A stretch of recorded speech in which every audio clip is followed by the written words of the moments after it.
torácica. Aquí vamos a hablar de patologías que pueden llevar a la muerte relacionados al trauma, ¿sí? Y que son de tratamiento de urgencia, o sea, que necesitan de una intervención para que podamos estabilizar a los pacientes.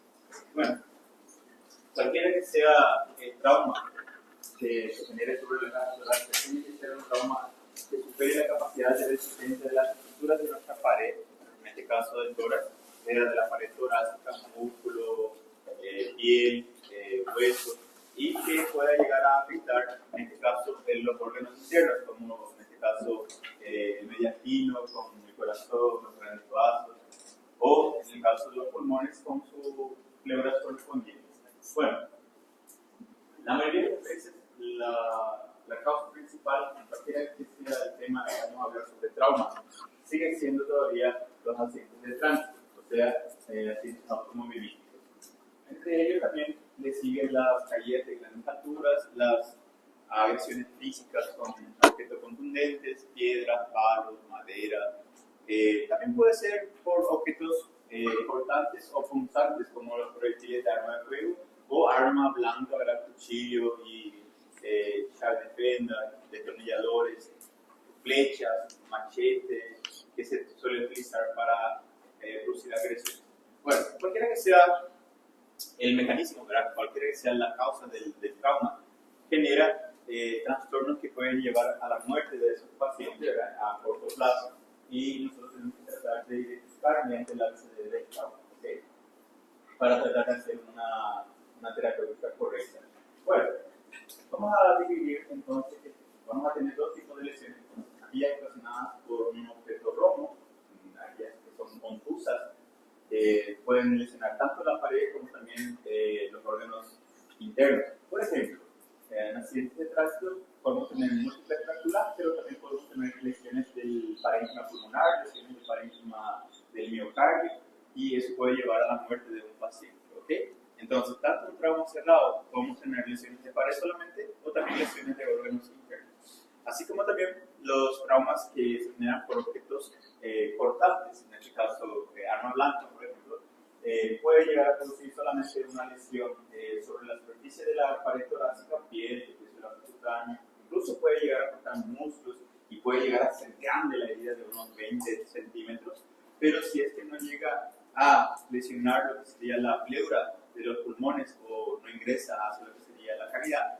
entonces se llama trauma abierto, pero no penetrantes, ¿verdad? Ahora existen aquellos que sí logran atravesar los planos de la pared torácica e ingresan a la cavidad, lesionando las pleuras y lesionando la cavidad mediastínica, y ahí ocasionalmente lo que llamamos como trauma penetrante, trauma abierto de tórax penetrante. ¿Está bien? Eso vamos a tener como referencia.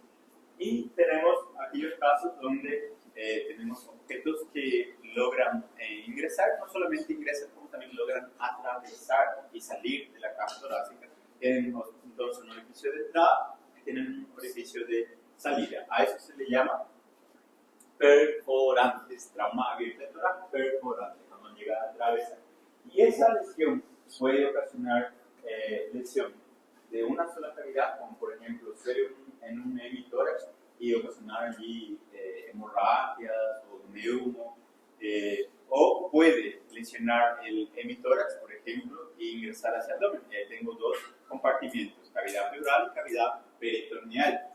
Así como también puede, en vez de irse al abdomen, puede irse hacia el mediastino, ¿verdad? O puede atravesar de forma completa de izquierda a derecha y llegar a atravesar los tres compartimentos. ¿Okay? Bueno, nunca olvidar esos detalles. Por eso es importante saber la posición de los pacientes en relación a los agresores, en el caso que sufrieron una violencia por agresión física, en el caso por arma blanca o arma de fuego también. Bueno, vamos acá. Trauma de tórax, entonces, es un cuadro agudo provocado por una causa externa de forma súbita que afecta a la caja torácica y a su continente, o en este caso a su contenido, tiene que decir.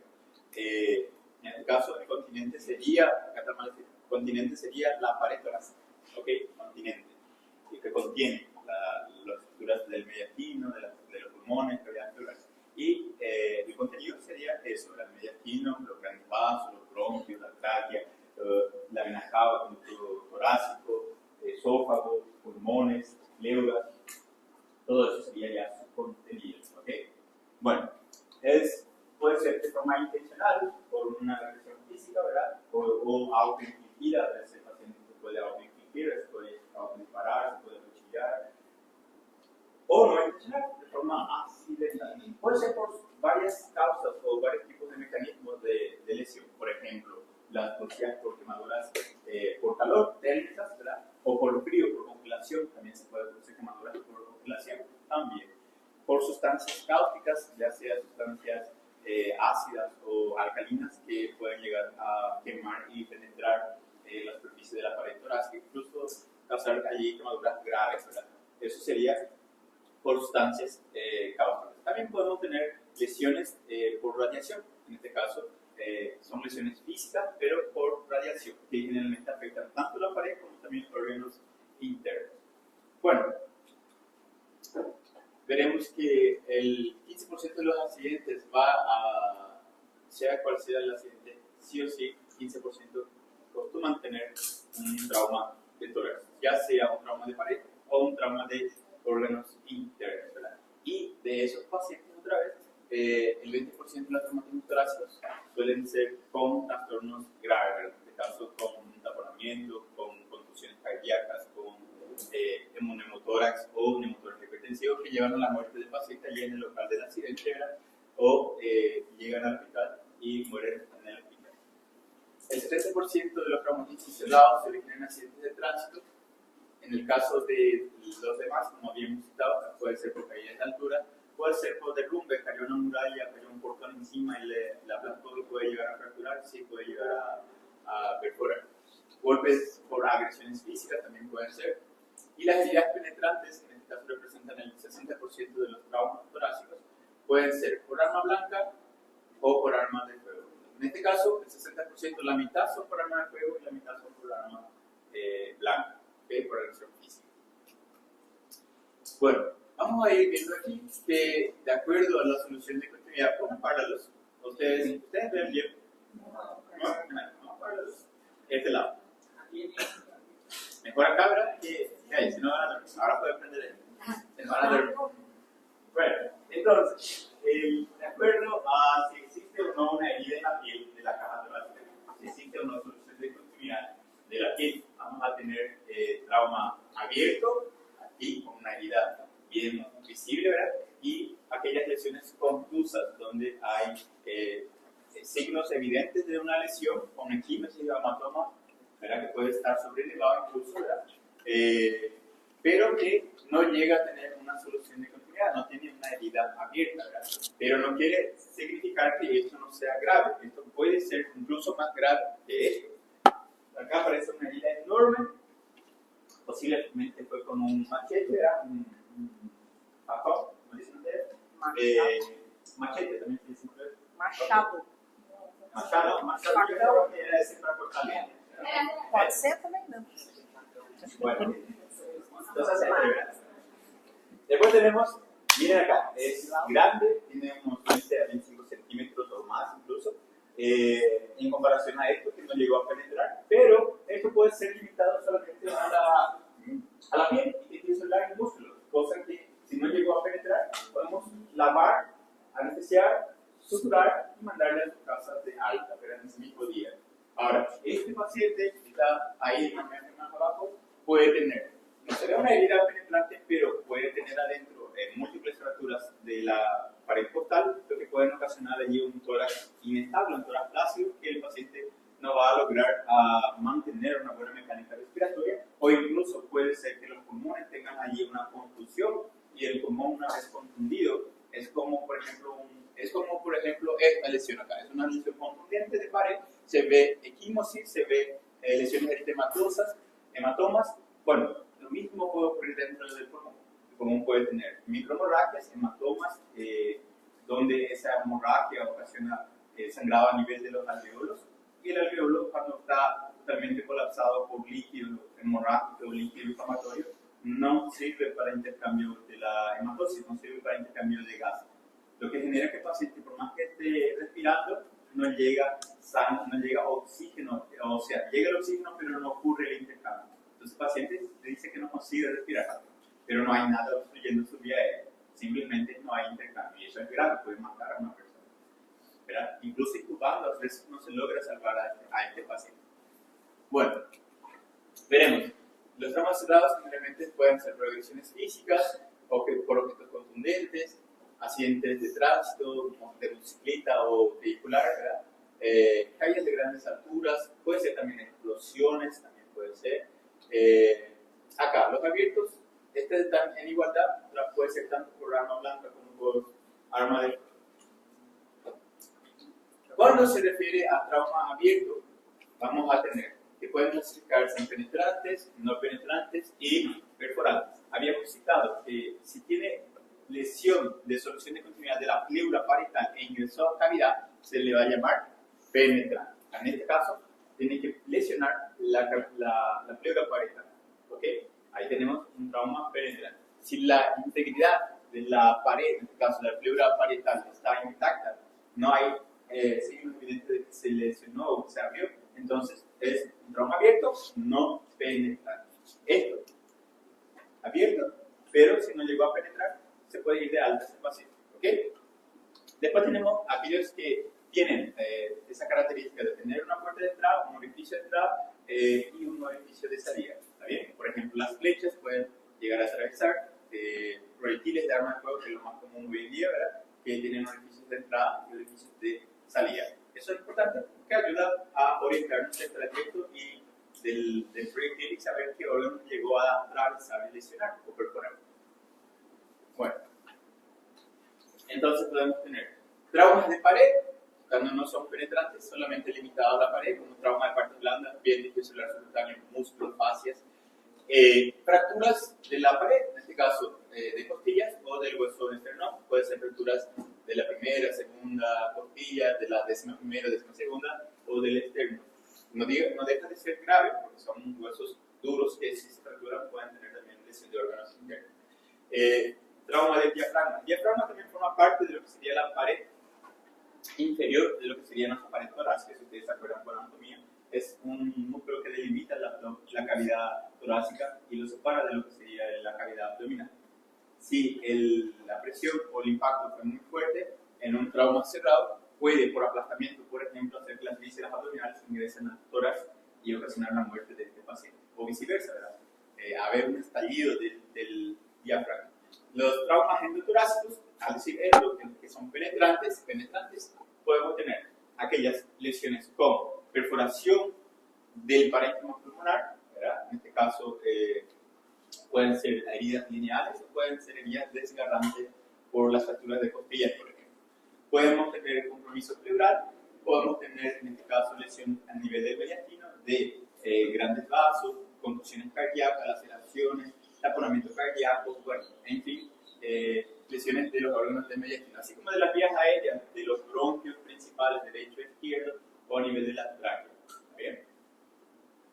Que son graves y la mayoría muere en el local del accidente. Cuando tenemos lesiones en el mediastino es un paciente más grave todavía porque tienen fuga masiva de aire, a veces ni colocando un tubo no se soluciona y el paciente tiene que estar quirófano de urgencia o muere, o tiene lesiones de la arteria aorta y mueren en el local del paciente o llegan al hospital un poco vivos todavía, pero acaban falleciendo allí en el hospital, ¿verdad?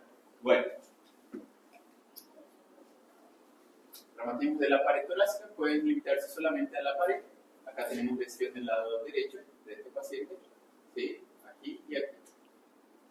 Y en este paciente siempre hay que mirar las clavículas, mirar acá la tráquea, ¿sí? Si no hay desviación de la tráquea, mirar la silueta cardíaca. Sí, es normal que el diafragma del lado derecho esté un poco más elevado que el izquierdo por la presencia del hígado, eso es anatómicamente más normal.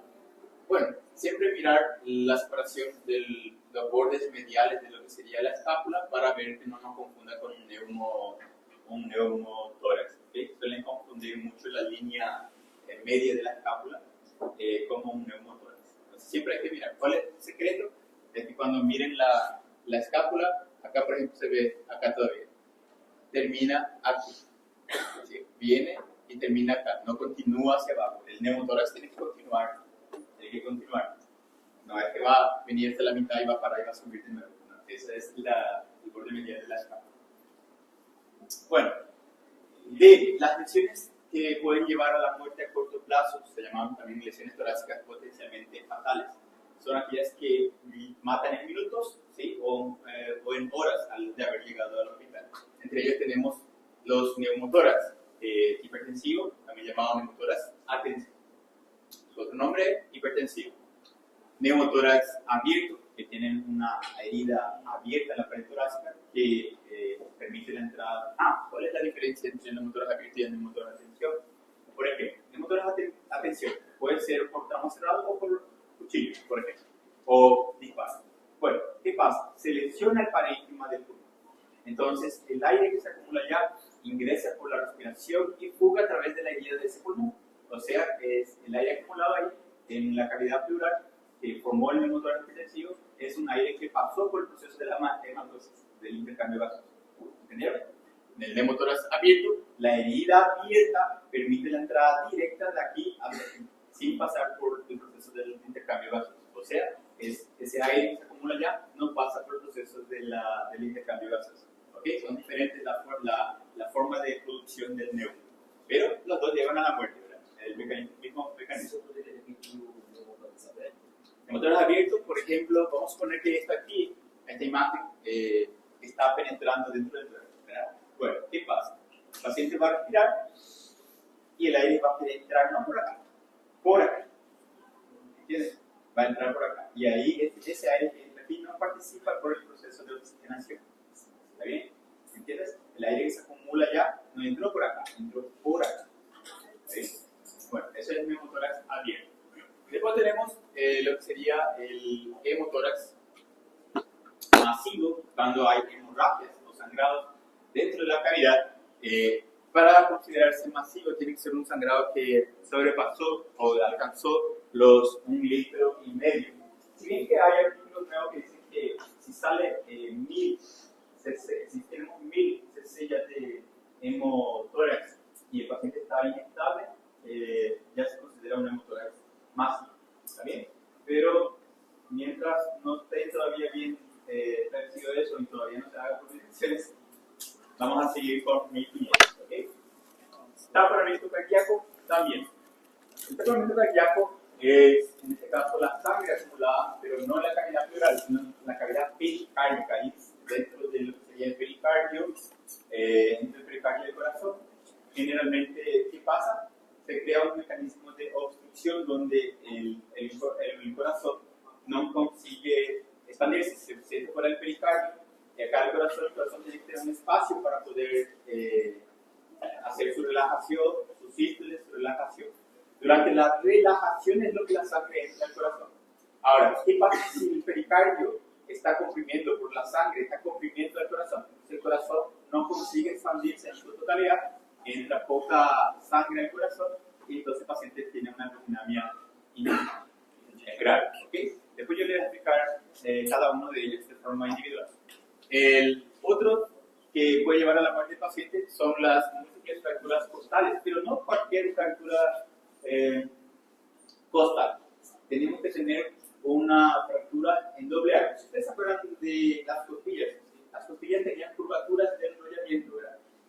Por ejemplo, acá la costilla se va hacia lateral, okay. Una vez que llega hasta cierto punto, se va hacia anterior, una vez que llegó hacia anterior, se va hacia mediano. Tiene entonces aquí un arco anterior y acá atrás otro arco anterior. Cuando una costilla se rompe en dos puntos diferentes, o sea, en dos arcos, el arco anterior y el arco posterior, se crea ¿cuántos pedazos de la costilla? 3 pedazos. Una costilla, si se rompe en dos partes, tenemos 3 pedazos. ¿Quedó? Todo bien. Por si quien no consigue imaginar eso, voy a explicar acá. Porque a veces tenemos diferentes puntos de interpretación y no todos entendemos el mismo lenguaje. Acá tengo yo entonces la cabeza, cuello, tuberosidad, y acá yo tengo la costilla. Podemos tener aquí, en el arco posterior, y aquí otra fractura en el arco anterior. Entonces yo tengo un pedazo, 2 pedazos, 3 pedazos de costillas. ¿Qué pasa? El punto 2 de esa misma costilla no tiene punto de fixación. Vamos a poner que está así. ¿verdad? No tiene puntos de estabilidad, de fixación. Y si yo tengo una fractura en doble arco de dos costillas de forma consecutiva, de esa misma secuencia, también aquí y también aquí, entonces yo tengo ya una respiración de una caja torácica que no tiene fixación, no tiene estabilidad. Entonces las costillas, estas de aquí, se retraen. Y el paciente tiene una respiración paradójica o una respiración asimétrica. Y eso puede llevar a insuficiencia y la muerte del paciente en algunas horas, si es que no se trata de una vez ese problema. Mata. Bueno, se llama tórax inestable justamente porque no tiene estabilidad. En este caso, ¿se escucha ahí atrás? ¿Sí? No veo micrófono acá. Ahí. Ahí. No, esto no, micrófono digo. Yo no veo eso, voy a romper y después voy a tener que pagar, no quiero eso. Bueno, sigamos. Voy a quitar más fuerte. Tenemos otras causas de traumatismos que pueden ser ocasionados por nosotros, los médicos. Por ejemplo, yo puedo ocasionar un neumotórax a un paciente al hacer un proceso de canalización de vía venosa central. Por ejemplo, voy a hacer una vía venosa subiflavia con una aguja larga, de este tamaño de largo, y voy a penetrar allá. Y si yo intento varias veces o fallo, puedo lesionar aquí a nivel tan próximo, la cúpula pleural. Puedo lesionar la pleura ocasionando allí un neumotórax. ¿Qué va a pasar? Yo no voy a percibir, voy a colocar allí mi catéter, dejo al paciente ahí, me voy a mi casa, después le llama del hospital, el paciente falleció. ¿Por qué? Porque hizo un neumotórax hipertensivo.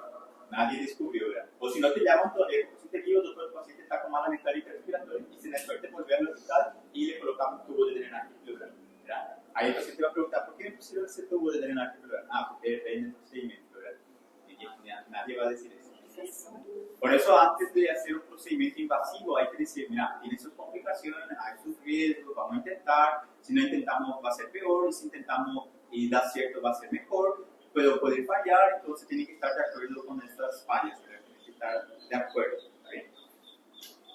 Podemos tener procedimientos como la toracocentesis, donde el paciente viene, por ejemplo, por neumonía y tiene derrame, y ahí viene el médico, le pide a ustedes, cuando sean cirujanos, le dice, vamos a hacer una punción para una muestra para ver cómo está su derrame, si tiene infección o no. Van allá y punzan, y si ustedes se equivocan de nivel y lesionan el pulmón, van a, además del derrame, ocasionar un neumotórax, ¿verdad? Colocación de catéteres, por ejemplo, marcapasos en el corazón, catéteres Strangans, también suelen producir allí perforaciones de lo que sería la pleura y ocasionan allí neumotórax que puede matar a un paciente. O hemorragias también, ¿verdad?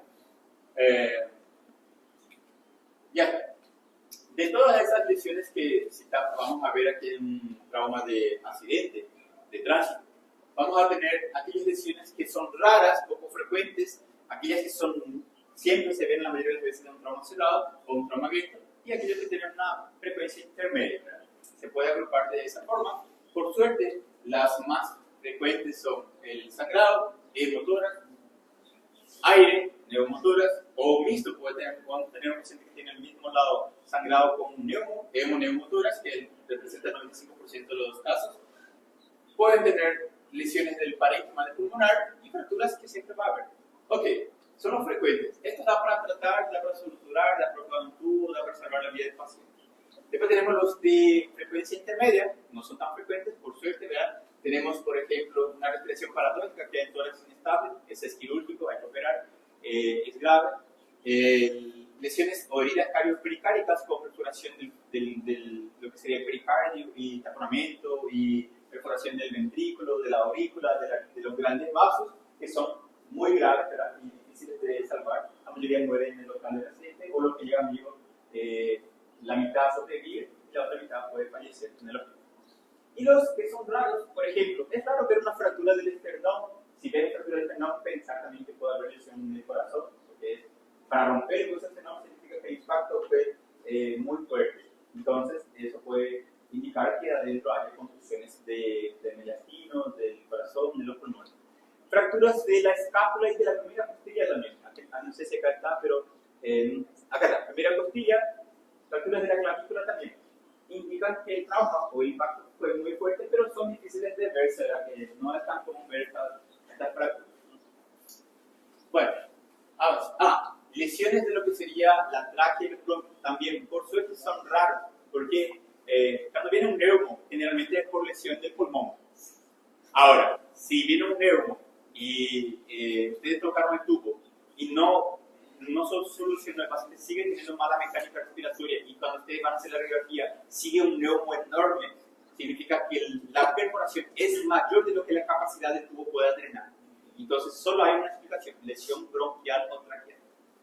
Solo hay una explicación. Porque generalmente las lesiones del parénquima pulmonar fugan gas, fugan aire, pero el tubo consigue dar cuenta, consigue drenar todo eso, tienen la capacidad para drenar todo eso.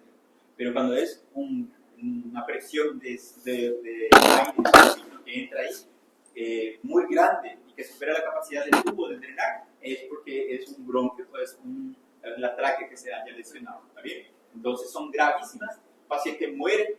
Si el médico no toma decisiones urgentes, bueno, este paciente va a morir si no opera ahora y fue a quirófano, tiene que abrir rápido, mirar y identificar dónde se encuentra la perforación de la tráquea y suturar, unir.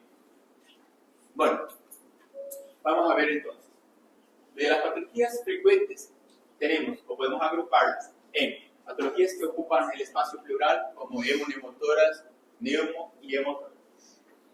Lesiones del parénquima pulmonar por heridas o desgarros, en caso que sea laceración por las costillas, por ejemplo, y las fracturas costales, ¿está bien? De la primera, segunda o en sí de las demás costillas. Bueno, esas son lesiones frecuentes. Pueden ser las que ocupan espacio, con en este caso neumo y hemoneumo, las que tienen lesión de pulmón por una herida penetrante, arma blanca, cuchillo, o laceraciones por desgarro de las costillas. Y contusión pulmonar por una lesión contundente. Esas son lesiones del pulmón. Luego tenemos las fracturas, que son las producidas por el impacto donde se fragmentan y se separan. Bueno, vamos a ir viendo aquí el hemotórax. ¿Qué es la definición de hemo? Sangre en la cavidad pleural, ¿sí? En el espacio pleural. Acumulación de sangre en la cavidad pleural puede ser de 200, 300 ml, 400 ml, se llama solo hemotórax. Solo hemotórax. Puede ser 500, 600, 700, 800 ml y sigue siendo solo hemotórax. ¿Okay? En el punto en que el paciente comienza a tener una hemodinamia inestable, o sea, una hipotensión, un signo de shock hipovolémico, ahí tenemos entonces ya un paciente que está entrando con un hemotórax masivo, o si al colocar su drenaje pleural salió 1,5 litros de sangre en la cavidad pleural, ya se le considera un hemotórax masivo. ¿Ok? Bueno, ahí tenemos. Hemotórax, entonces, sangre que puede venir de una herida del parénquima de nuestro pulmón o de la circulación menor o sistémica, como los vasos intercostales o de la mamaria interna. Ustedes se acuerdan que la mamaria interna se origina de lo que sería la subclavia, va descendiendo por la línea para los bordes paraesternales del esternón, ¿verdad? Aquí da la musculofrénica y la epigástrica superior, ¿verdad? Bueno, antes de eso da una arteria que se llama la arteria diafragmática. Luego tenemos la que se origina allá atrás de la arteria aorta, en este caso torácica, y son las arterias intercostales posteriores. Las anteriores, las 6 primeras, vienen de la mamaria interna y las 6 últimas de la musculofrénica. Sin embargo, las posteriores vienen de lo que sería la arteria torácica, de la arteria aorta torácica. ¿Ok? Bueno, entonces podemos tener lesión de eso, del paquete vascular nervioso intercostal, con sangrado de las intercostales. Y eso puede ocasionar la hemorragia, o podemos tener, en casos más graves, lesión de una arteria o una vena pulmonar. Ahí ya es mucho más grave. Incluso hay situaciones que, si no da para unir de nuevo los vasos, la vena o la arteria pulmonar, tenemos que seccionar esa parte del pulmón, y ahí sobra un pulmón, por lo menos. Bueno, de acuerdo a los niveles que vamos a tener, un hemotórax. ¿Da para hacer la biografía de hemotórax? Sí, un hemotórax, sí, dice hemotórax, no dice máximo. Si dice hemotórax, se supone que el paciente está con una presión estable, saturando todavía bien, o puede saturar un poco bajo, pero sigue estable. Quiere decir que da tiempo de irse a una sala común a hacer una imagen de radiografía. Si el paciente está sin ningún tipo de trauma a nivel de la columna, por ejemplo, acuchillado o baleado, por ejemplo, y está lúcido, se le puede decir que se siente, o por lo menos que se siente, que no se puede parar, que se siente, ¿verdad? Y hacer una radiografía en posición parada. O sea, ¿para qué? Para que la sangre vaya por niveles hacia abajo y podamos medir y clasificar grado 1, grado 2 y grado 3. Grado 1 es cuando la hemorragia que empieza abajo va subiendo, pero no llega a sobrepasar el cuarto arco costal. El cuarto arco costal, hasta ahí suele ser el límite del grado 1. Si sobrepasó el cuarto arco, ya es un grado 2, pero no llega a sobrepasar el segundo arco costal. Eso es un grado 2. El grado 3 sobrepasa el segundo arco costal. Veremos acá. Grado 1 llega al cuarto arco costal. Grado 2 sobrepasó el cuarto arco costal, pero no el segundo arco costal. Miren acá, se limita hasta acá. El grado 3 sobrepasa el segundo arco costal. ¿Ok? Bueno, se supone ya que esto ya es un hemotórax masivo. ¿Cuánto puede acumular la cavidad pleural? Cada cavidad pleural, de forma, sacamos los pulmones y de forma llenamos con agua, puede almacenar hasta 3 litros cada hemotórax. Hasta 3. Entonces, eso explica el por qué un paciente puede llegar a sangrar y hasta 2 litros, incluso más, ¿verdad? Pero ya es un paciente que no va a estar estable, va a estar en shock o muerto ya si es que sangró esa cantidad de sangre, ¿verdad? Si es que el médico no le hidrató, no le perfundió, no le repuso esa volemia, ¿verdad? Bueno, entonces, grado 1, 2, 3. Grado 1 no sobrepasa el cuarto arco costal, grado 2 sobrepasa el cuarto, pero no el segundo, y el grado 3 sí ya llega a sobrepasar el segundo arco costal. ¿Quedó claro? Bueno, después tenemos lo que llaman esta imagen de radiografía, ¿sí? Acá, por ejemplo, ¿qué tipo de hemotórax? ¿Qué grado?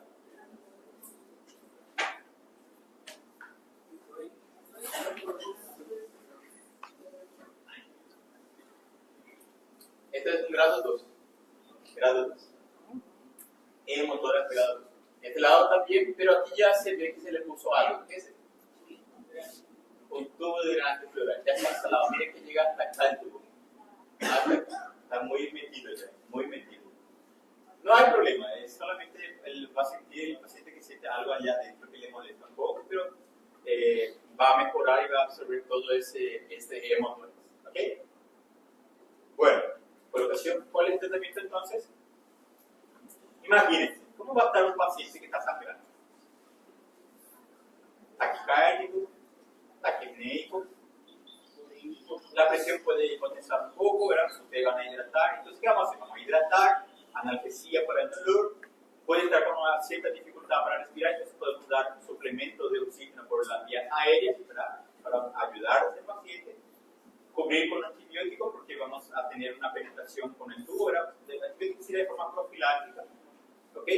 Entonces, ¿es un paciente que va a quedar internado? Sí, ¿verdad?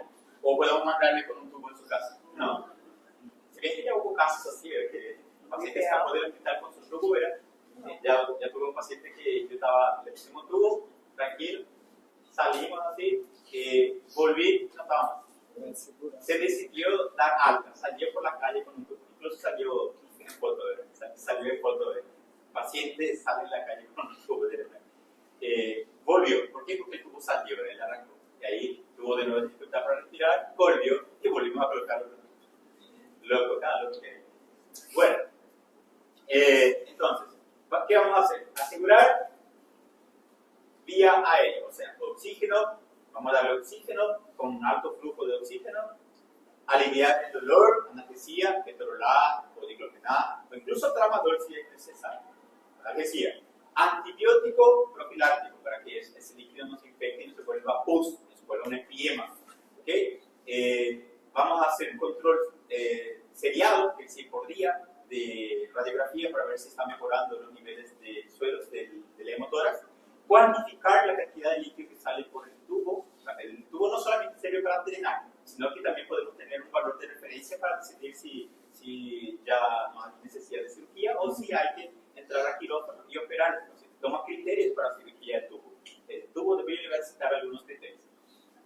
En realidad, una lista enorme de criterios. Bueno, después tenemos que estos pacientes van a tener que hacer fisioterapia respiratoria, o sea, vamos a tener que llamar a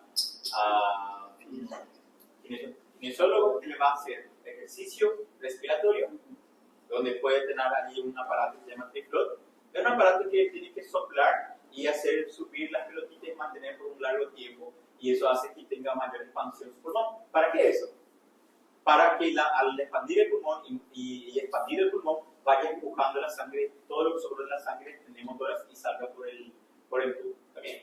Fisioterapia se llama eso.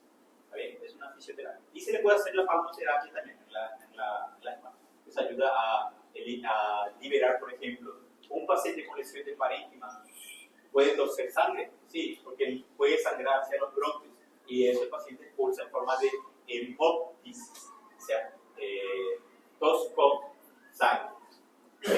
No se olviden nunca de eso. Paciente mareado, está tosiendo sangre, sí o sí la sangre está yendo hacia los bronquios. ¿Ok? No se olviden de eso. Avancemos. Acá se ve una tomografía, se ve esta imagen aquí de sangre, ¿sí? Más denso que el parénquima pulmonar. Acá se ve mejor la flechilla que esto. Lado derecho.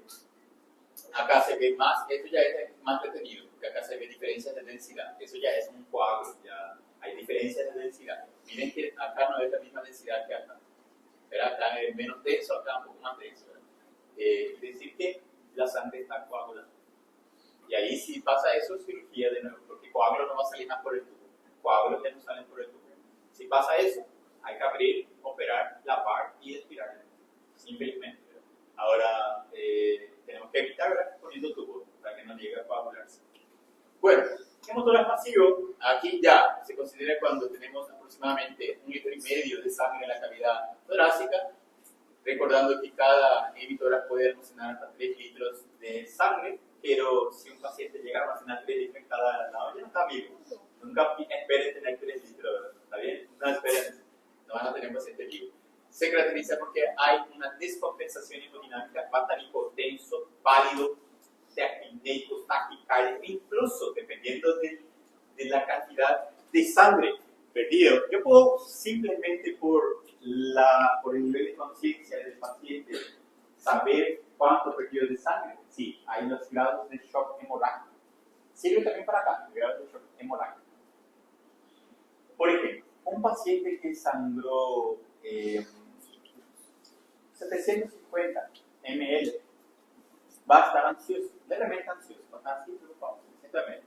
Un paciente que sangró más de 700 ml y menos de 1,5 litros ya está ansioso y un poco agitado. El que sangró más de 1,5 litros, pero no más que 2 litros, 1,5 litros, pero menos que 2, ese paciente va a estar un poco desorientado, confuso, ya va a estar un poco así, van a ver que no está bien ubicado, ya va a tener alteraciones del sistema nervioso.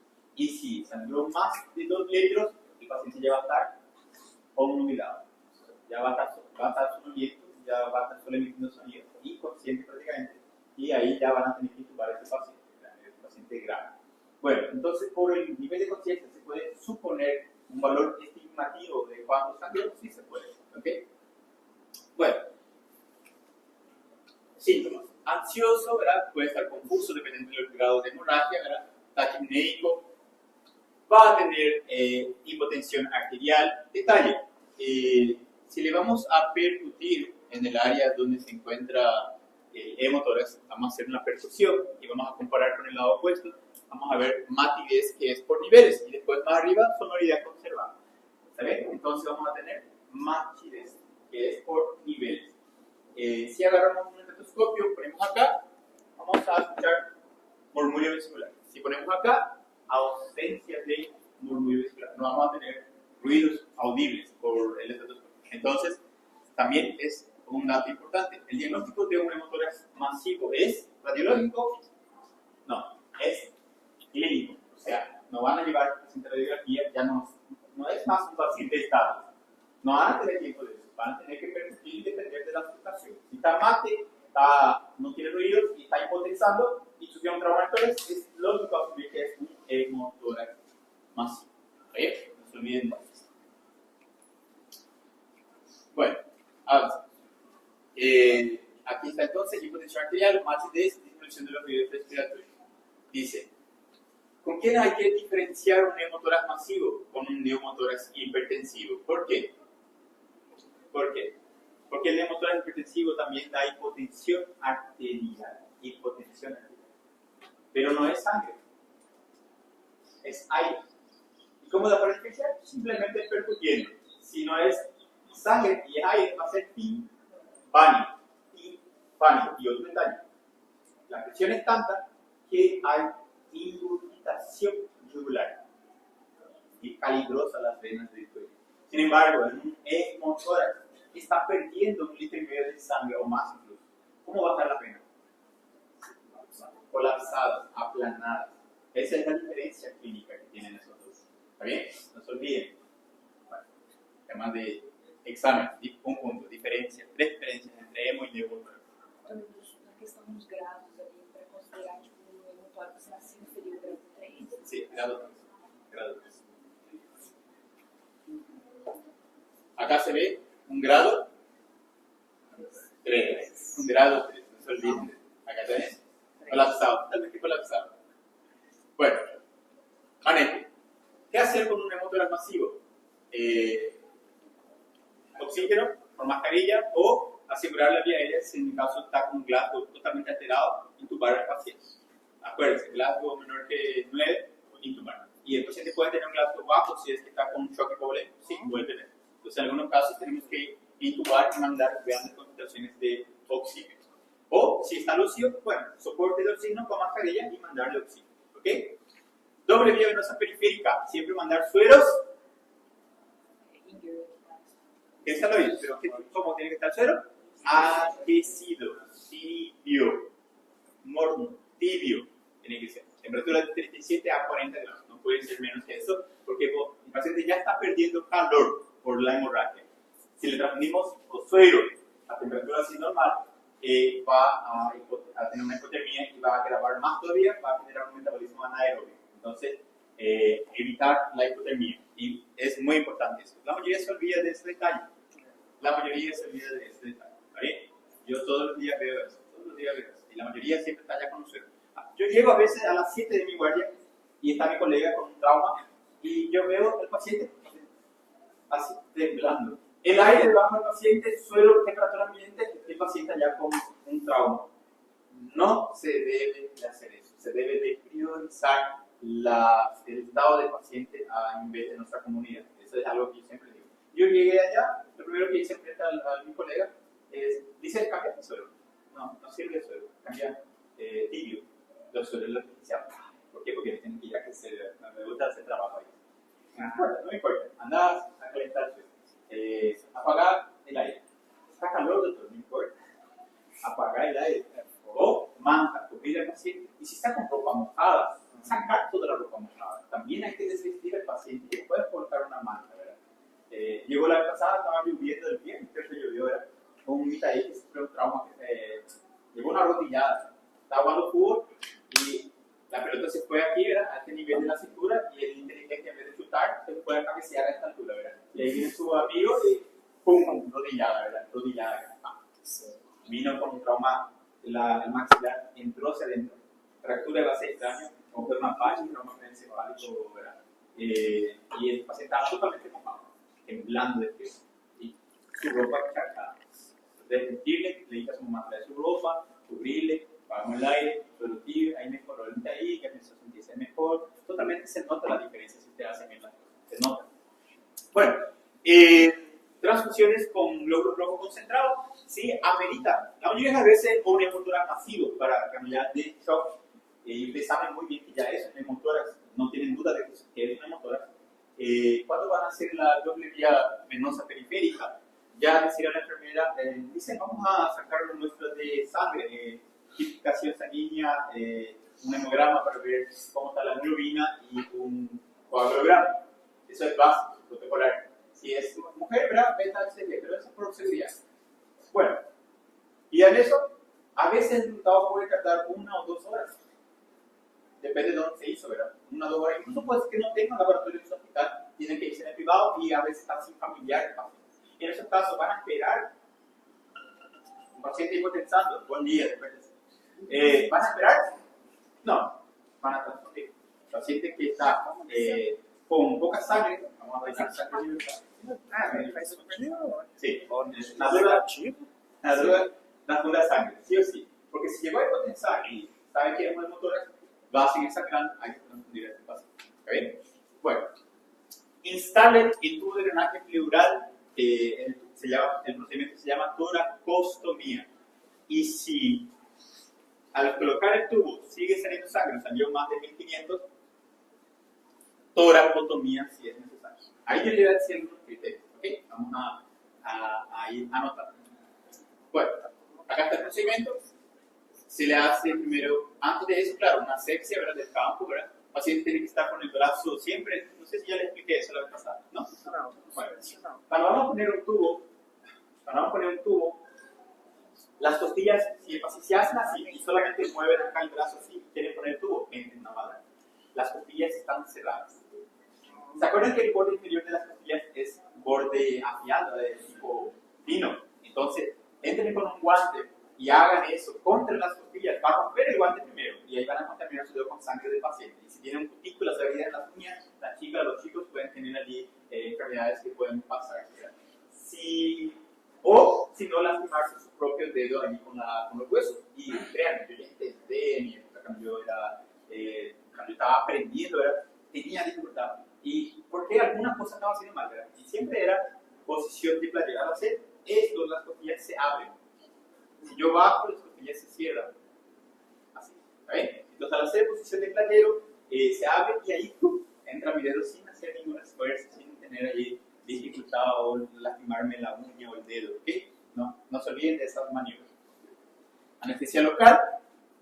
Incisión sobre el borde superior de la costilla, nunca por el borde inferior. Divulsiones con hemostática, acá parece tijera, pero utiliza hemostática, no es tijera. Si es que saben hacer con tijera, se puede. Yo ya hice con tijera, pero quien no sabe puede cortar y cortar. Entonces, yo no les recomiendo tijera, mejor hemostática curva. Divulsiones con el dedo, claro que no como en esta imagen sin guante, con guante tiene que ser. Y después, con una hemostática, agarren el tubo y introduzcan en dirección posterior, dorsal, acá, van hacia atrás y cefálica. Nunca vayan de forma transversa o hacia abajo, ¿verdad? ¿Por qué? Porque ahí podemos perforar lesiones. Hígado, diafragma, parénquima pulmonar. Lado izquierdo. Parénquima pulmonar, ya cité.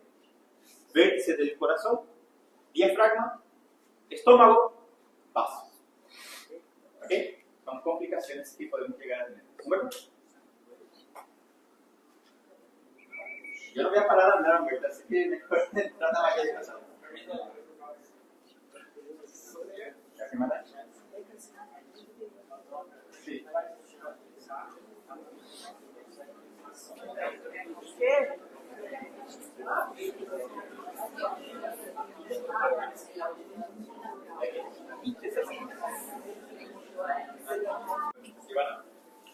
Digamos, bueno, una vez, ¿cuáles son las lesiones entonces? ¿Quieren anotar? Puede ser que, miren, muchas de las cosas que yo les digo en la clase, cuando ustedes fijan que no están en el slide, es porque están en el libro. Y no quiere decir que no va a caer en el examen. Yo les dije, y como están grabando, no pueden decir, no, pero nunca dije esa clase. ¿Ok? Así que si caen en el examen y se equivocan todos acá y vienen a decir, no solo dice en clase, claro que ¿okay? Anoten ahí. Complicaciones de la colocación del tubo de drenaje pleural.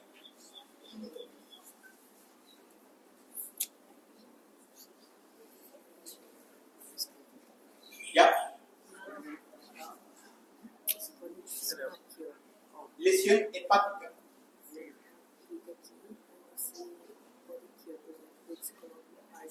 Lesión diafragmática. Lesión esplénica. Lesión gástrica.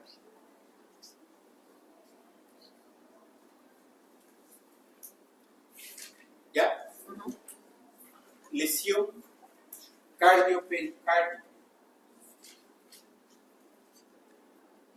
cuando es del lado izquierdo. Y lesión pulmonar, del parénquima pulmonar. Ok, bueno, esas son las complicaciones que se pueden tener en la colocación del tubo.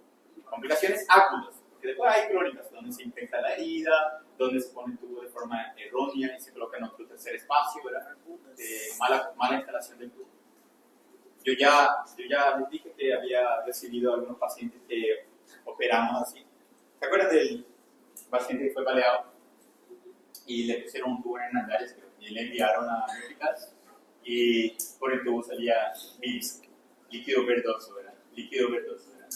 ¿Y qué pasó? Perforó el diafragma. El que puso el tubo puso muy abajo. ¿En qué espacio intercostal se tiene que poner el tubo? Quinto espacio intercostal, línea media axilar. Ahí es el punto de instalación del tubo. ¿Qué pasa? Pusieron un poco más abajo, ¿verdad? Y, ¿hay algún detalle que tenemos que decir al paciente si está lúcido para poder poner el tubo? Sí. Además de la posición de taller, ¿qué tenemos que decir al paciente que haga? ¿Qué el paciente tiene que hacer? Inspiración. Ahí el diafragma baja y ahí yo puedo atravesar. ¿Ok? Nunca se olviden de este detalle. Si el paciente puede inspirar, que ataque un poco y introduzcan el tubo. ¿Muy bien? No se olviden de ese detalle, les va a ayudar muchísimo. Así no van a perforar el diafragma. Ahí no tiene forma. Mejor introducir ahí en el sitio, no hay problema. ¿Bien? Bueno, ¿quedó claro? Entonces, otra vez también llegó otro paciente donde el tubo no estaba funcionando, el tubo no salía nada por el tubo. Y cuando hicimos la radiografía, debajo del diafragma estaba el tubo. Por suerte no perforó el estómago, no perforó vaso ni nada, pero podía haber lesionado. Sacamos, lo que sí perforó fue el músculo diafragma. ¿Qué quiere decir? Que allí se puede formar una hernia diafragmática traumática. ¿Entienden? Hernia diafragmática traumática por un procedimiento que es iatrogénico. Del lado derecho no hay mucho problema. En realidad es peor, porque la bilis disuelve al músculo diafragma y dificulta su cicatrización. Tardó muchos meses el paciente para irse daño. Lado izquierdo no hay problema, pero el único problema que puede pasar es que si no se cicatriza esa herida, se forma una hernia y las vísceras pueden aprovechar esa brecha e entrar hacia la cavidad pleural. Sí. Paciente que tiene gordito, mujer y gordiños. Gordiño porque tiene tachiña y las mujeres porque su pecho puede variar de lado. Tenemos el surco mamario. Surco mamario. ¿Qué espacio intercostal está el surco mamario? Sexto, aquí está el espacio. Sexto, listo. Ustedes siguen ese mismo espacio y suban prácticamente. ¿Está bien? En el caso del hombre no cambia mucho, por más que tenga pecho grande, por engordar, la línea del surco se ve todavía. ¿Ok? Entonces vas a sentir eso. Y después apretar. Tienes que apretar, ¿cómo se llama? Eso. Tienes que apretar con tu dedo y sentir ahí los huesos y el espacio entre los huesos. Y seguir ese espacio. No hay mucho problema. ¿Ok? Você chega na parte sempre desse tamanho, né? Sí. No importa el tamaño del pecho, no importa si puso silicona, el surco mamario sigue respetando su espacio intercostal, no cambia eso. Bueno, creo que...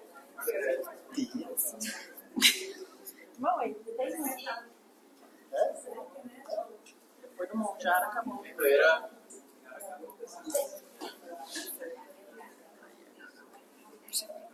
Atención. Por el ángulo de Lois para el segundo espacio intercostal y ahí vayan palpando cada espacio intercostal. A veces algunos pacientes son tan flaquitos que deben usar palpar, se ve los espacios intercostales. Pero los gordillos, palpar. No hay cómo no palpar eso, vas a poder palpar. Habrá un familiar tuyo que se llama gordillo o paciente y palpar. Práctica, ¿no? Vas a conseguir.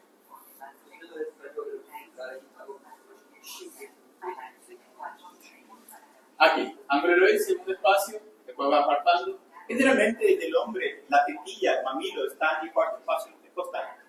Cuarto espacio intercostal. Bajo de eso está el quinto. Pero ustedes saben que las costillas son oblicuas. Miren acá. Son oblicuas. Miren acá el cuarto. Este es el cuarto espacio intercostal, pero es oblicuo hacia arriba. El quinto va subiendo y queda más o menos a nivel de espesor de la tetilla. Entonces no cambia mucho eso. Sigue siendo líquido de referencia. Yo suelo usar mucho el mamilo cuando hay flaquito paciente, yo no quiero tiempo contando, yo ya sé. Ahora, cuando es muy obeso, ahí sí, eso podemos palpar, digamos, y vamos palpando. Un ángulo de 45 grados, dirección al vértice, siempre hacia atrás. Línea axilar anterior, después la media va hasta allá, vamos a ver, ahí está. Línea axilar acá. Línea axilar anterior, línea axilar media y línea axilar posterior. Vamos a dividir acá, ¿sí? Punto medio acá. Aquí el cuarto, quinto. Quinto va a subir y va a llegar hasta acá. ¿Okay? Ahí está mostrando. ¿Ven? ¿Ven? Se va palpando. Segundo espacio intercostal, siguiendo el ángulo de 2. Tercero, tetilla está en el cuarto. ¿Ven? Cuarto. Después tenemos el quinto. Y el quinto va a subir hasta acá. Ahí está el quinto. Espacio intercostal. Y ahí se procede a la instalación de tubo.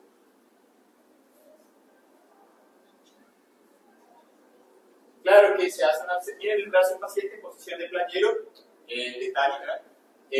Hagan la asepsia acá, ¿verdad? Bien, coloquen el campo penetrado. Posiblemente ya limpiaron con penicilina, por eso no se ve ningún color aquí. Guante estéril, tiene la vaca quirúrgica, tiene aquí un campo estéril.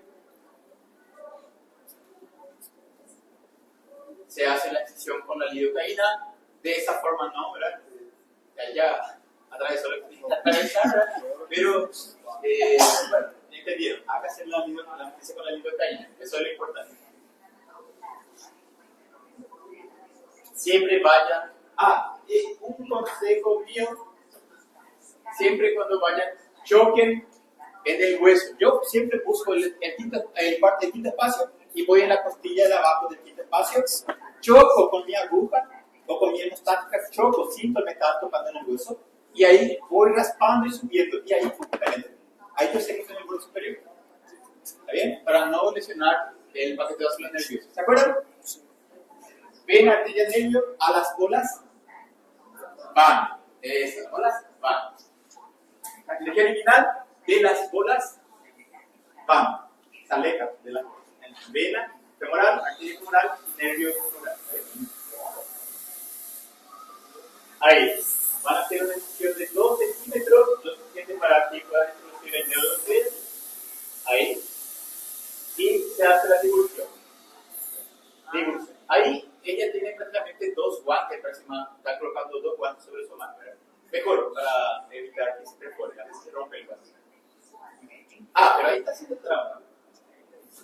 No, digo no. Este punzón es un punzón. Así que tiene una punta que ayuda a penetrar la pared torácica. El punzón está dentro de esta tomajilla, que es el tubo de drenaje pleural. Una vez que ya entró, retiren el punzón e introduzcan lo que sería el tubo de drenaje pleural. ¿Está bien? Ahí ya está saliendo un hemotórax. Siempre apuntando hacia arriba y hacia posterior.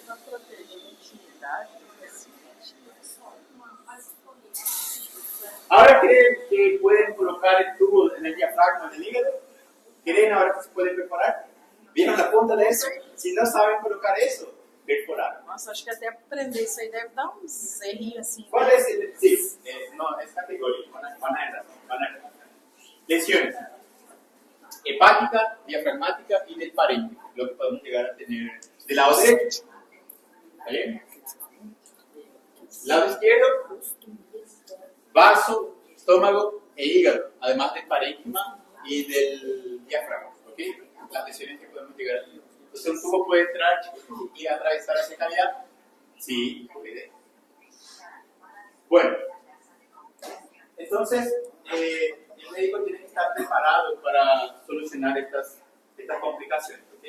Y también para decidir, de acuerdo a la cantidad de sangre que sale por el tubo, tomar una conducta quirúrgica. Sí.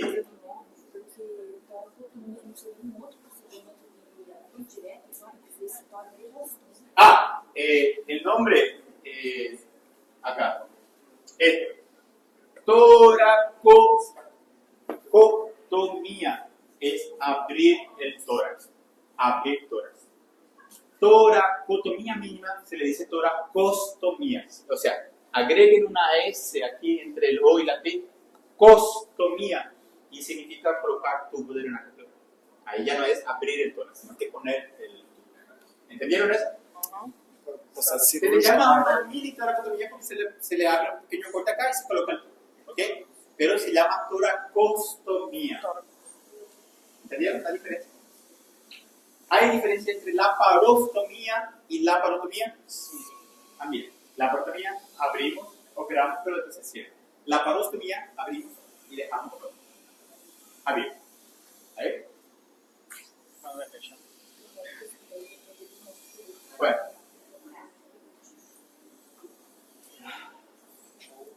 A ver.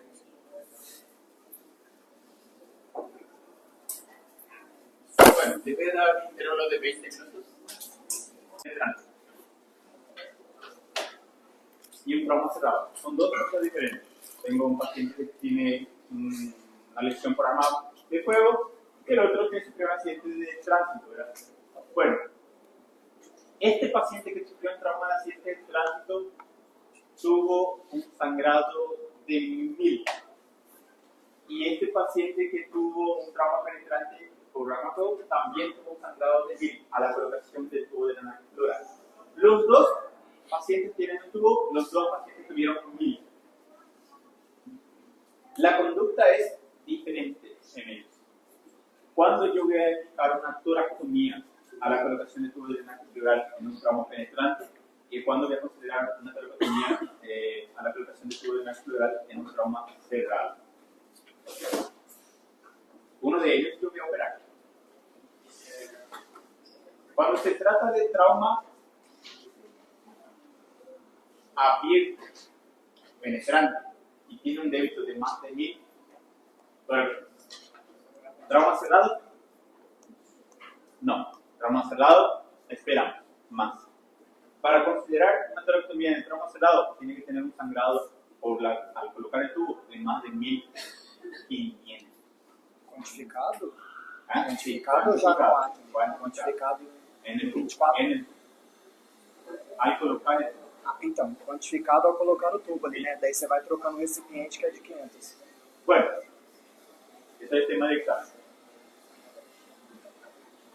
Presten atención. Vamos.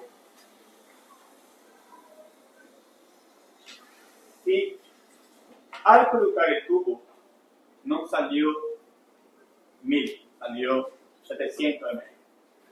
Salió 700 ml. Colocaron, salió 700, pero paró. Ok. Paró de salir 700. Ahora son las 8, ¿verdad? 9.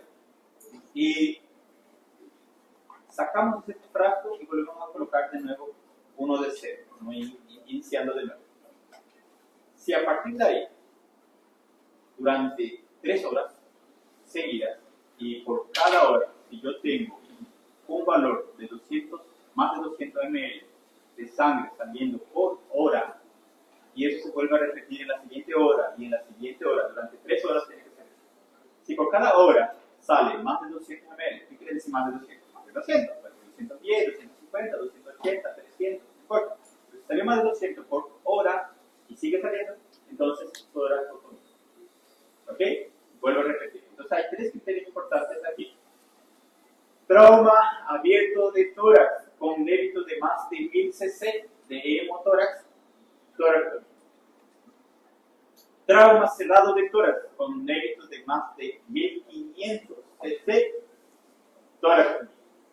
Y ahora, si en el caso de los dos, ambos, siguen saliendo más de 200 ml por hora durante 3 horas consecutivas, toracotomía. Son criterios para toracotomía a la colocación del tubo de drenaje pleural. Por eso le dije que tiene criterios quirúrgicos la colocación del tubo. ¿Ok? Bueno, otro. Esse último que você falou, independente de ser aberto, cerrado? Sí, independientemente si hay abierto o cerrado. No te escucho. Toracotomía, abrir. Ya tenés el tubo, entonces el siguiente paso, abrir. ¿Está bien? Bueno, quedó otro criterio. Ahora ya no por sangre, en el caso que sea por aire, neumotórax. Si al colocar un tubo de drenaje pleural o al tener dos tubos de drenaje pleural y el paciente sigue teniendo mala mecánica respiratoria, como la había dicho a ustedes, indica que posiblemente haya lesión de bronquios o de la tráquea. Entonces no va a parar solito con el tubo, hay que hacer toracotomía. Entonces, mala mecánica respiratoria, pese significa a pesar de haber colocado dos tubos de drenaje pleural, toracotomía. Otro, hemotórax retenido con paciente con tubo de drenaje pleural, pero que sigue con hemotórax retenido, toracotomía también. Ahí ya tenemos 5 criterios. ¿Quedó claro? Va a ser tema de examen. No va a ser selección múltiple, va a ser cita. Así que van a tener que recordar la memoria. Sí. Los 3 primeros quedó, ¿verdad? Sí. Bueno, los otros 2. 1. Hemotórax retenido. Significa, a pesar de tener dos tubos de drenaje pleural. Hemotórax retenido. Otro. Mala mecánica respiratoria, a pesar de tener dos tubos de drenaje pleural. Eso ya sería en el caso del neumotórax. ¿Quedó? Sí. Bueno, 5 ya. Ahora, otros criterios de toracotomía. Taponamiento cardíaco.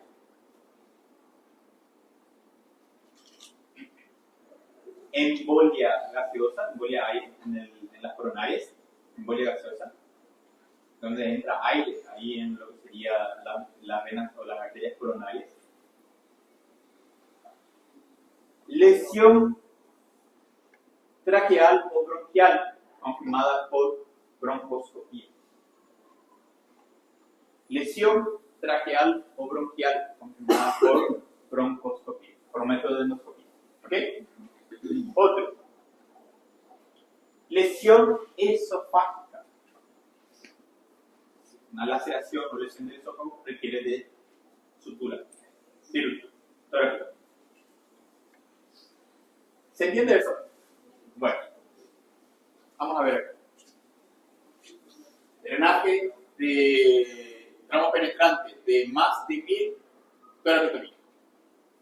Drenaje de más de 1500 en un paciente que tiene trauma cerrado, toracotomía. Débito, ahí está bien, de forma continua, de más de 200 ml por hora durante 3 horas consecutivas, toracotomía.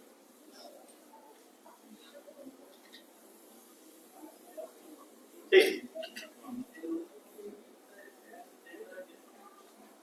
Para toracotomía, dos criterios para toracotomía, para abrir tu tórax, abrir toracotomía. ¿Está bien?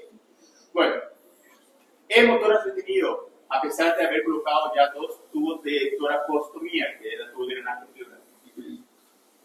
Desgarro de la arteria aorta descendente, desgarro, lesiones de los grandes vasos, vena cava o arteria aorta, también es toracotomía. Taponamiento cardíaco. Herniación o desgarro del corazón, eso ya por confirmación, ya sea por disparo de arma de fuego o arma blanca. Fuga masiva de aire a través de la zona de toracostomía con mala mecánica respiratoria, toracotomía. Lesión traqueal o bronquial, diagnosticada por un método de endoscopía, en el caso la broncoscopía. Neumotórax abierto, el tórax abierto, es en este caso el colocar el tubo y tiene que irse al quirófano porque hay que cerrar esa herida abierta, hay que prepararla. ¿Está bien? Perforación esofágica y embolia gaseosa, embolia aérea, en las coronarias, también es cierto. Todos estos son criterios para conducta quirúrgica, para hacer una toracotomía. Bueno,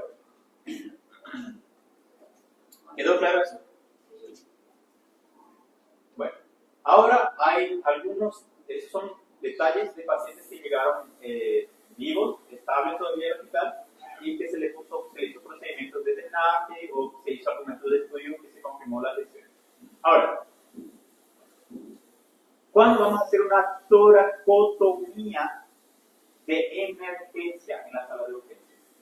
ya no da tiempo de irse a quirófano. Ahí, por ejemplo, pacientes con tubo, bueno, vieron que sangra más de 1500, vamos a cirugía, preparen, vamos a quirófano, vamos allá, decimos que operamos.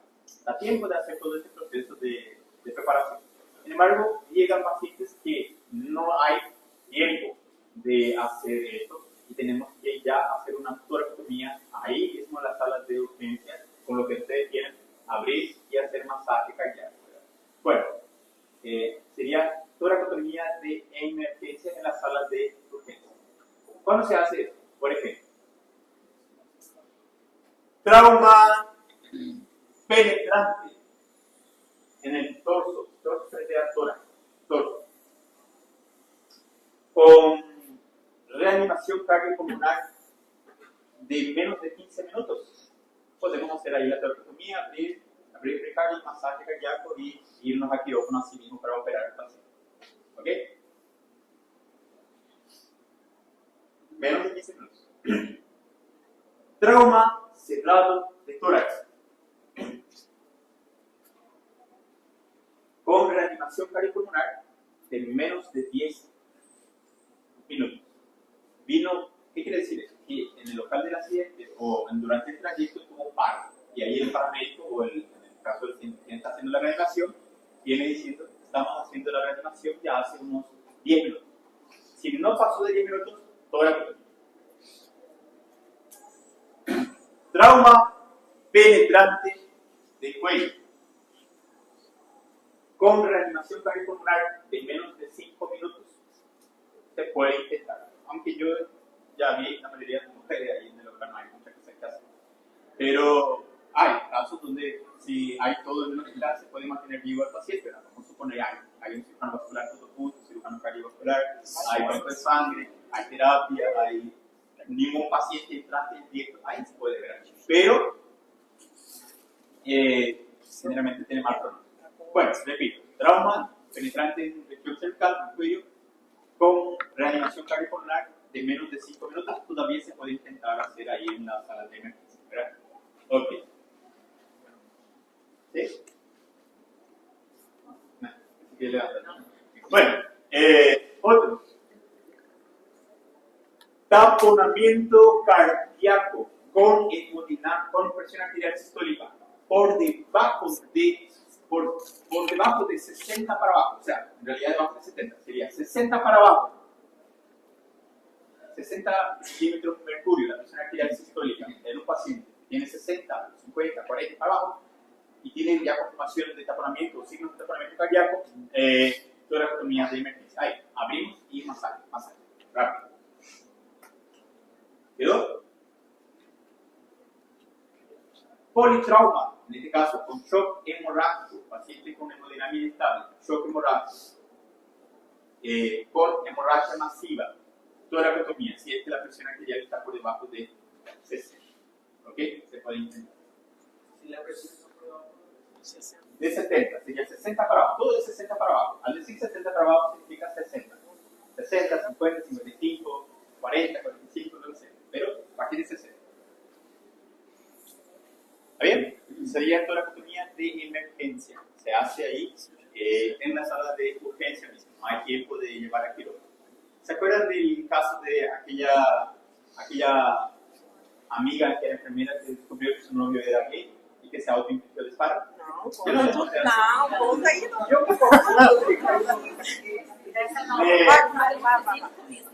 Me van a disculpar porque yo tengo grupo acá en esta facultad tengo 4 grupos, después tengo en otra facultad 3 grupos y después en otra facultad tengo 2 grupos y siempre hablo las mismas historias, pero bueno.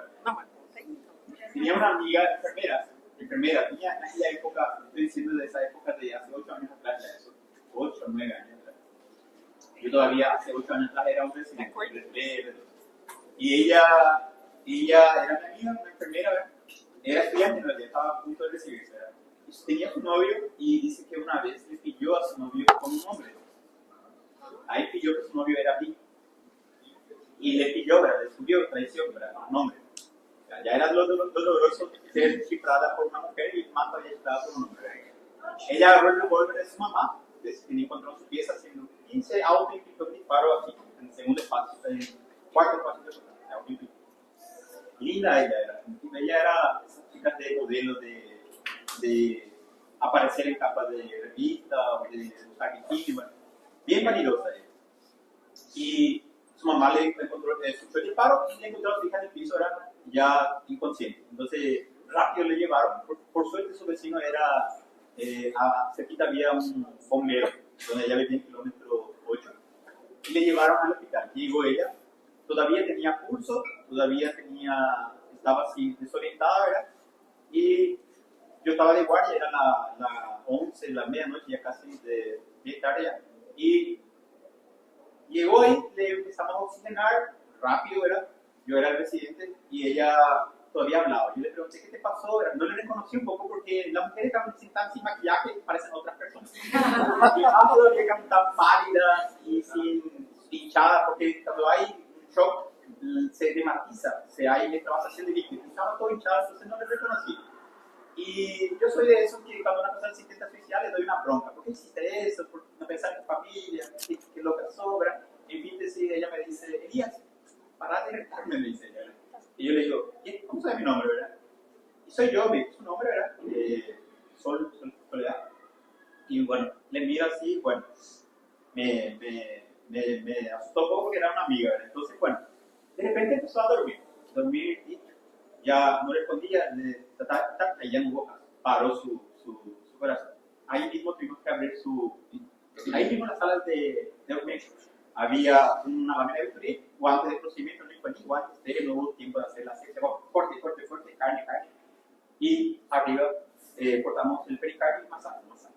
Y allí mi luva llegaba acá, no tenía ni bata, entonces entró mi brazo hasta acá por ahí, y sangre por todo lado, incluso sangre de mi luva. Pero tuvimos que andar de la urgencia, es como de aquí cruzar al otro lado de la facultad, por ese corredor. Bueno, hicimos una travesía hasta llegar al quirófano.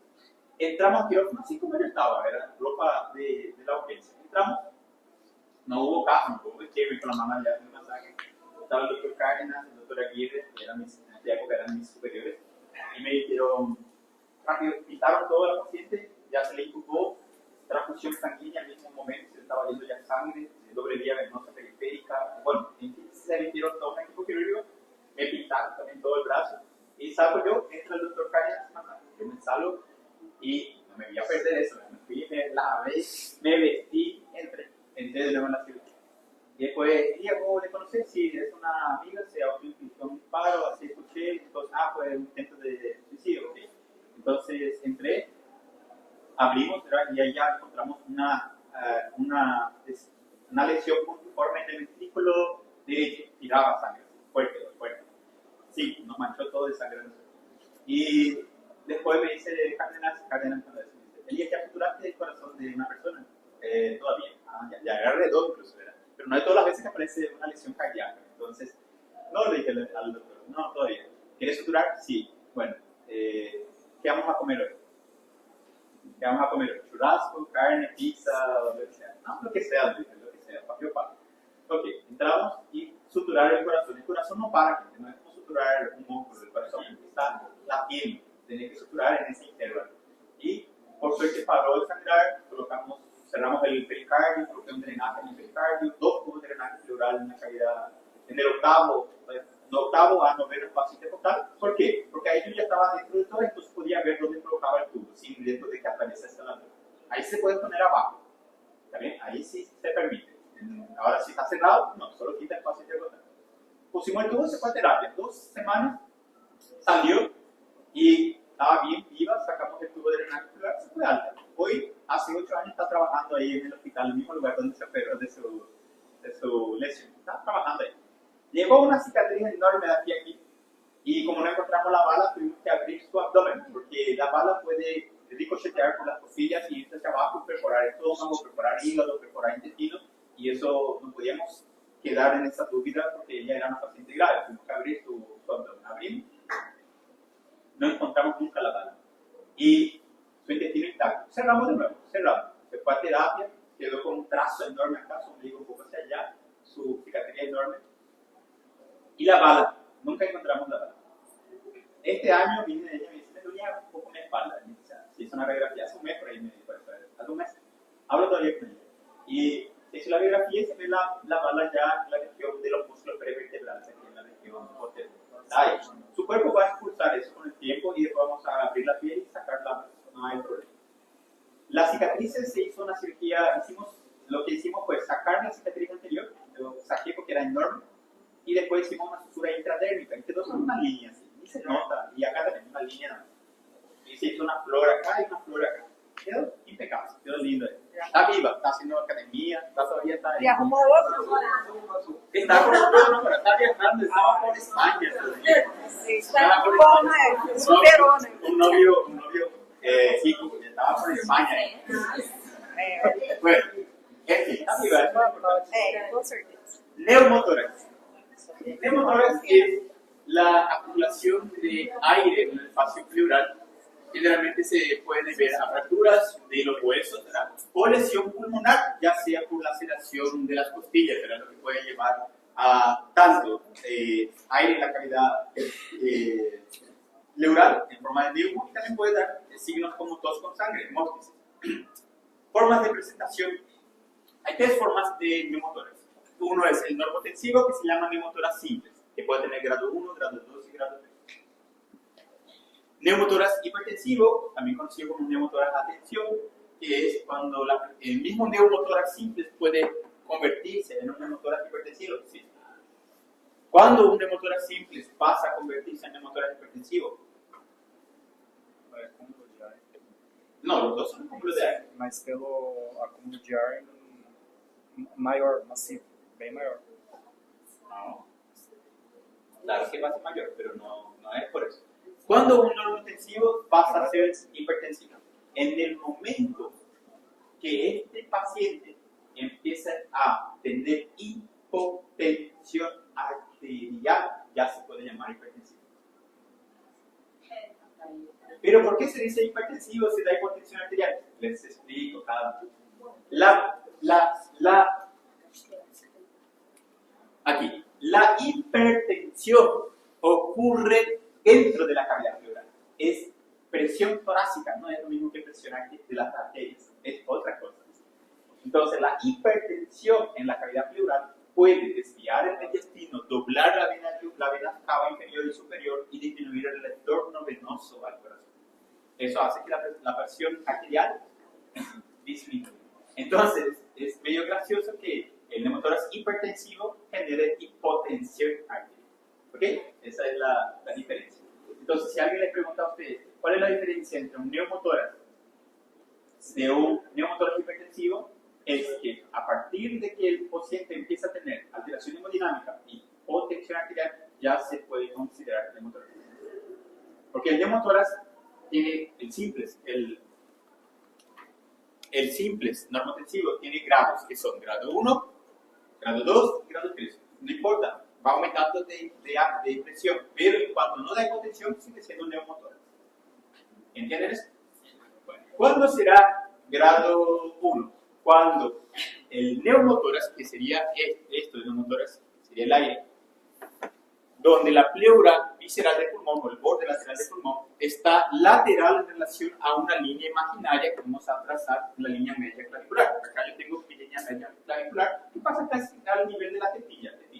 Entonces, si está todavía por fuera de esa línea imaginaria, es un grado lateral.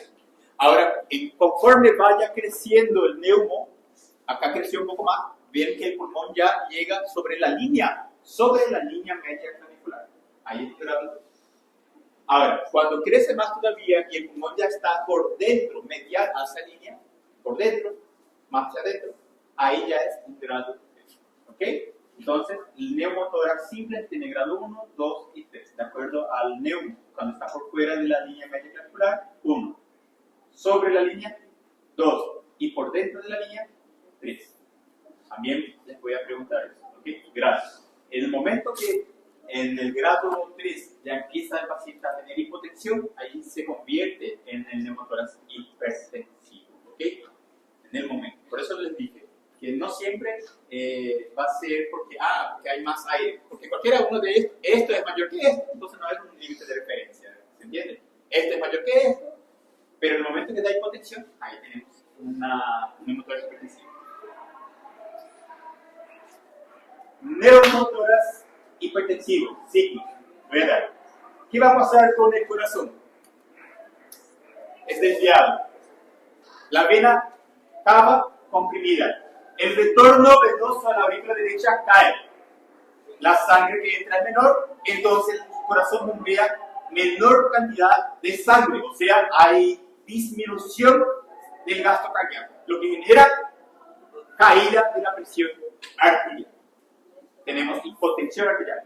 Hipotensión arterial. ¿Por hemorragia? No. ¿Perdió sangre? No. Simplemente porque hay un obstáculo que impide que la sangre venosa entre al corazón. ¿Entienden? Es un tipo de shock obstructivo. ¿Cómo van a estar las venas del cuello si no está entrando el corazón? Dilatadas. Se llama ingurgitadas. Ingurgitación yugular. Ingurgitación yugular. ¿Cómo va a estar la presión? Baja. Ahí tengo. Ingurgitación yugular, hipotensión arterial. Voy a percutir el lado del neumo. ¿Cómo va a estar? Hispánico, sonoro. ¿Cómo va a estar el murmullo vesicular? Abolido. No va a haber murmullo vesicular. Abolido. Entonces, de esa forma se puede hacer el diagnóstico de neumotoras hipertensivos. Sí. ¿Preciso de radiografía? No. El diagnóstico es clínico. ¿Voy a llevar a radiografía? Si estoy en duda, no. Paciente que está con neumotoras hipertensivos, ¿está estable? No. No satura bien. Está taquipneico, está taquicárdico y está hipotenso. Va a morirse en el camino. Entonces, hay que colocar el tubo de drenaje pleural. No importa si es raro. No van a hacer muchas cosas a no ser descartar un neumotoras. Entonces, hay que hacer. Hay que hacer. ¿Bien? ¿Cuál es el procedimiento? Colocación del tubo de drenaje pleural. ¿Saben poner el tubo de drenaje pleural? ¿Saben? No. ¿Verdad? No, todavía. ¿Van a aprender? Sí. Si no saben hacer, podemos descomprimir la caja torácica. ¿Se acuerdan de aquel procedimiento que nosotros verán? Descompresión. En este caso, aquí. Se ve ya el neumo allá, se ve el tórax abombado del lado izquierdo, el enfisema subcutáneo en relación al lado derecho. Este paciente ya está intubado. Ustedes vieron, van a ver aquí sus signos vitales de este paciente. Tiene una saturación de 88, frecuencia cardíaca de 107, está aumentada, ¿verdad? Está aumentada, su presión empezó a disminuir. Allá ven cómo está abombado. A pesar de estar intubado, el paciente tiene dificultad respiratoria, o sea, satura bajo, quiere decir que un pulmón de él está colapsado. Entonces, está hemodinámicamente inestable. Está recibiendo suero, está perdiendo sangre, pero está inestable. Entonces, hay que descomprimir. Si no saben hacer el tubo, hagan la descompresión torácica con un catéter número 14. Catéter número 14. Van a colocar en el segundo espacio intercostal. Saquen el émbolo, coloquen un poco de suero dentro de la jeringa y ustedes van a ver que va a empezar a burbujear, va a tener bollas. Ahí va a colocar ella la jeringa. Localicen el segundo espacio intercostal por el lado del es línea media clavicular. Graben en el borde superior de la costilla. Miren que no tiene más el émbolo. Acá adentro hay suero. Este suero, la presión del aire es tan intensa que va a hacer burbujear este líquido que está acá. Escuchen. ¿Se escucha? Y se ve también. De esa forma se puede mantener por algunas horas el paciente vivo para que después venga alguien que sepa colocar el tubo de drenaje pleural de forma definitiva. Esto es provisorio, no es algo que vamos a dejar allí en 24 horas. No, solamente para mantener el paciente estable. No tengan miedo de hacer eso, gente. Más que perforar el pulmón, no van a hacer porque ya está luego con un neumotórax. Entonces no va a cambiar mucho una perforación de una aguja. ¿Ok? Pero de preferencia, ahí ustedes vieron, esto tiene un catéter, un punzón. ¿Saben los que se usan para hacer vía venosa? Tienen un punzón de metal y el catéter de borracha, de goma. Cuando se introduce, el punzón es solo para introducir. Después se coloca la borrachilla, se saca el punzón.